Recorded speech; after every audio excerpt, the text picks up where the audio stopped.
Happy new comic book day, everybody. Guys, I'm about to head out to the comic book store, and very shortly you're going to see what comics I picked up this week. Stay tuned, fans.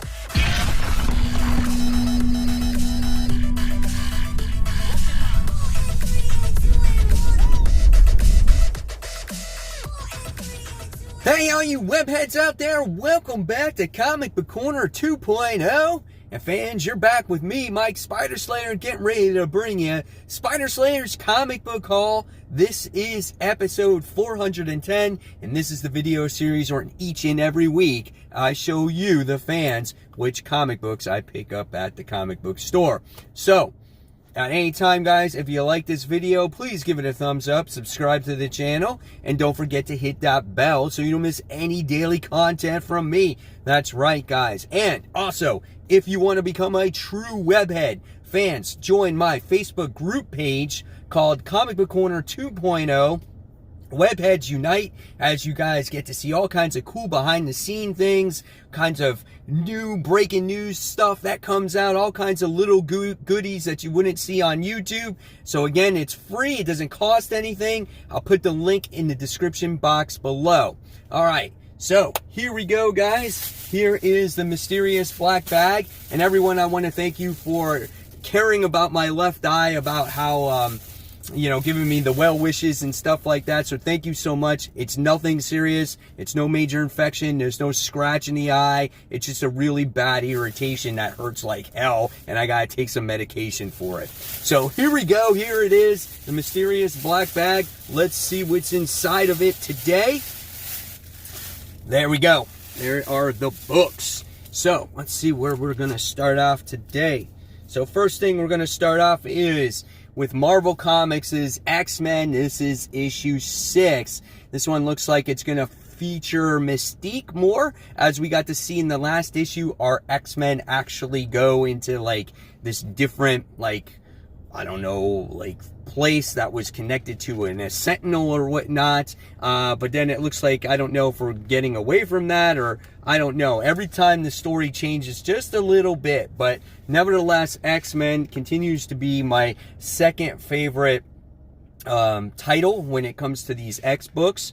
And yeah, we're gonna see what actually happens with this one. Again, this one focuses on Mystique. All right, so next, talking about X books, and the other one that came out that I'm reading is X-Force issue 7. This one looks like it's going to focus more on Domino's side of things, as she's been really through the ringer lately on how her luck powers have been working and whatnot, and the things that she's been through. And it looks like it only really focuses on Sage, Domino, and Colossus when you get to see like the characters in this actual book. Here we'll take a look at this interior artwork. This is still my favorite X book as of now, but yeah, it looks like it's exploring more of Domino and the situation that she went through when they were torturing her and taking her skin off and all kinds of things like that. So we'll see what happens with it. That's X-Force. This is issue 7. All right, next we continue with Venom issue 23, as Eddie Brock is on Venom Island now. He last chopped off his hand, but here on this cover it shows him with a hand. Is that a mistake? Did they forget that his hand got chopped off? I don't know. But the opening page is hilarious. I'm not going to show you that. So here we have some of the interior artwork here. So it looks good. Mark Bagley is doing the artwork for this particular story. And then the side stories have to do with, or the subplot has to do with, obviously, Dylan Brock and Normie Osborn and things like that. So we'll see what happens, because he's dealing with that little piece of Carnage symbiote that he has kept. So that is Venom issue 23, part 3 of Venom Island. Next is probably one of my favorite books right now. I love this book. This is Thor. This is issue 3, written by Donny Cates. I love what he's doing with Thor. I love how he's Herald of Galactus. I love how he doesn't take shit from Galactus, but Galactus just got a power-up in the last issue, as he can devour the land, one of the worlds that he needs to devour out of the 5 to defeat this Black Winter. So here is some of the interior artwork, and Beta Ray Bill makes his appearance. We got to see that at the end of the last issue here. So yeah, I'm really looking forward to this book. This could be really exciting, and I want to see maybe the type of fight that they might have. So yeah, man, great stuff here. Donny Cates is writing. This is Thor. This is issue 3. All right, next, another really good book that Marvel's putting out right now. Peter David, Greg Land. This is Symbiote Spider-Man. This is issue 3. Spidey, the Sorcerer Supreme. That's what it shows on the cover. I don't know if that actually happens, because in the book right now, Hobgoblin is like the Sorcerer Supreme, and there's this alternate reality that's happening. And hey, the Black Cat is not Felicia Hardy, it's Natasha Romanoff. So that's quite interesting there. So you get to actually see her in there in the Black Cat costume. So this is a really good book. I love it. And what happened in the last issue was just mind-blowing. And I'm really looking forward to it. It looks like Morbius is in this issue a lot. So we'll see what his play is in this book. And we'll see what happens with Symbiote Spider-Man Alien Reality, issue 3.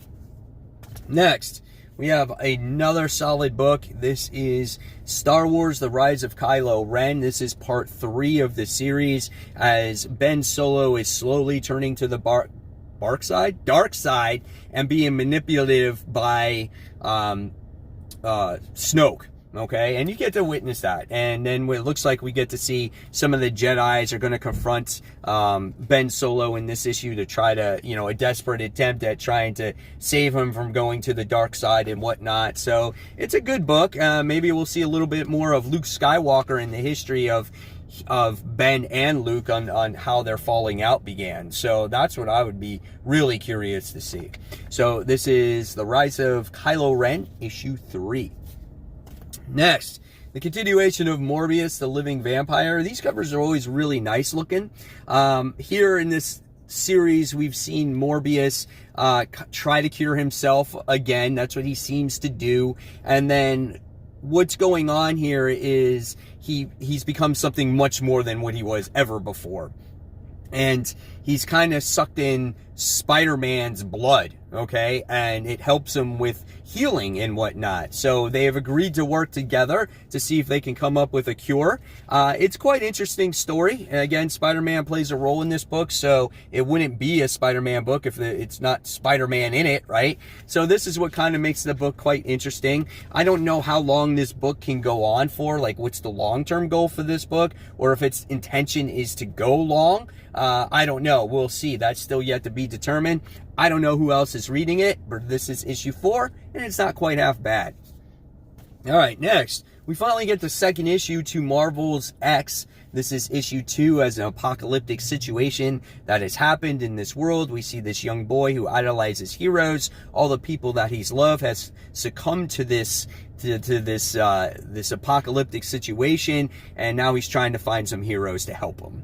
Really cool Alex Ross cover here, and here we get to see more of this interior art. It's a really gritty style of art, but it does fit the tone of the book based off of what's going on in this series. So it looks like he's teaming up with Spider-Man, so maybe Spider-Man and this young boy are going to be friends here. So yeah, this could be good. I like the first issue. We'll see where it goes from here. All right, next, out of a recommendation from my friends over at Comic Frontline, they told me to get Spider-Man, The Black Cat Strikes, the Gamerverse books. So I wound up getting issue 1, and then I wound up getting issue 2. They told me it was really good, and they know how much of a fan of Black Cat I actually am, so they said, you really don't need to know that much about the game to understand what happens in this series. So I picked it up. Hopefully it's good. I'm really excited about that. All right, next, I wound up getting Jessica Jones Blind Spot, issue 3. It's been a fantastic series. Looks like she's teaming up with Elsa Bloodstone here, taking off some of the zombie heads. I have nothing but good things to say about this book. It's so awesome. It's so well written.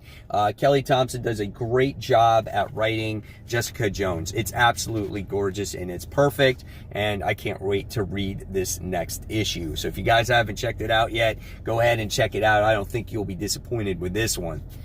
All right.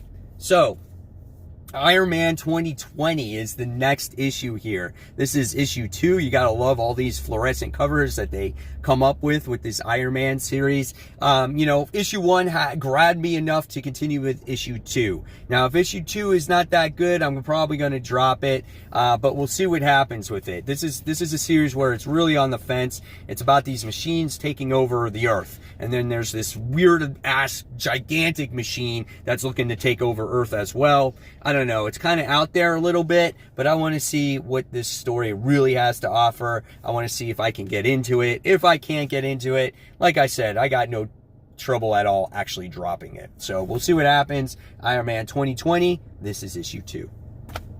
Next, we have the Immortal Hulk, issue 31. Do I have any DC comics in here this week? Holy crap, man, there's like nothing from DC. Immortal Hulk, this is issue 31. I don't think, did I read issue 30? I know it was a big battle against monsters. I don't know if I read it. I don't think I did. I still think I have to actually read that particular issue. So yeah, I don't know where we're at this point in time when it comes to it. Looks like the artwork is different, not the traditional artist that's on here. Oh yeah, it is. It is. This is what recognized it for me. So yeah, it is a regular artist. So I'll have to read those 2 issues back to back. I'm not going to lie, Immortal Hulk has lost a little bit of its steam for me. I want to see where this book is going to go. I don't feel like it has this really great plot right now. I'm not into the Roxxon story thing, but there's some crazy shit going on in this book. So I got to read it because there's some good battling action going on here. So, yep, the Immortal Hulk. This is issue 31. All right, next we have Gwen Stacy, issue 1. My comic book shop knows I love J. Scott Campbell, and they threw this one in there for me. I wasn't even sure if I was going to get it, but this is a really nice cover, and I did miss this on my top 10 comic book covers of the week. I overlooked it, and one of my viewers or one of my webheads actually said, Mike, you missed Gwen Stacy J. Scott Campbell cover. And I'm like, really? And this is a nice cover. You get to see Spider-Man Butterfly. That's pretty cool. And Gwen Stacy looks really good too. So I like it. I think it's awesome. We're going to see what this story has to offer for its readers here. You had Mary Jane have a story. Well, now you got Gwen Stacy has a story too. So yeah, we'll see where it goes. I don't know how much of a story they can make with Gwen Stacy, or actually when it takes place. I guess maybe it's before everything happens. But yeah, we'll see. Gwen Stacy, issue 1. All right, next we wound up talking about Spider-Man books. We got The Amazing Spider-Man. This is issue 39.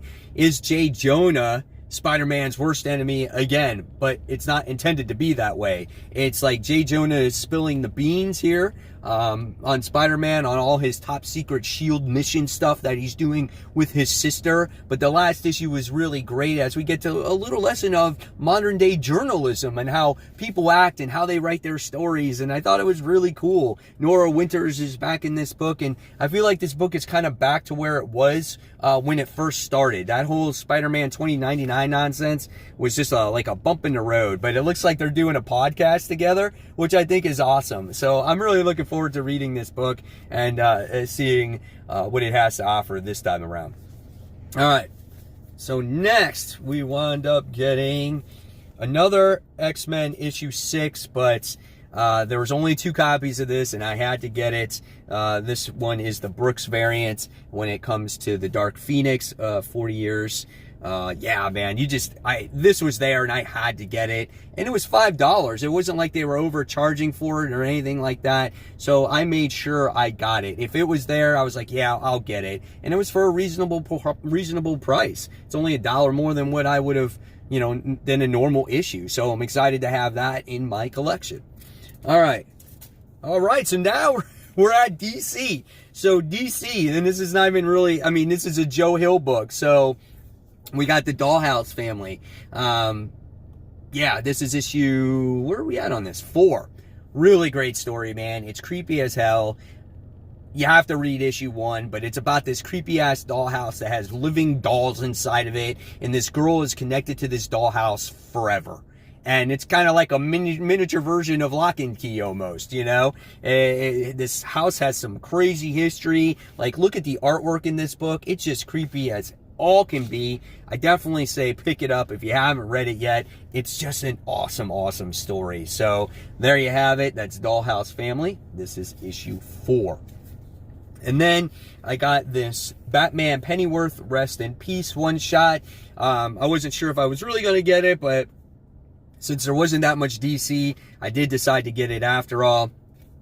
It's a $5 book, and I guess we get to honor Alfred's death. You know, we keep dragging on a little bit. So if he's dead, let's keep him dead for a while, and then when you decide to bring him back, we'll actually be happy that he's back, because that's what I want. I don't want him to be like, oh, here's a flashback issue of Alfred. Oh, here's a little flashback of Alfred. Oh, here's Alfred. Because then you never really miss him. I want to miss him, and then when he comes back, it means something. Okay? Because I don't think he's going to stay dead forever. And if he does stay dead forever, that's a mistake. Because I feel like he is a very important role in Batman's life, and he needs to be there. So that is Batman Pennyworth, Rest in Peace.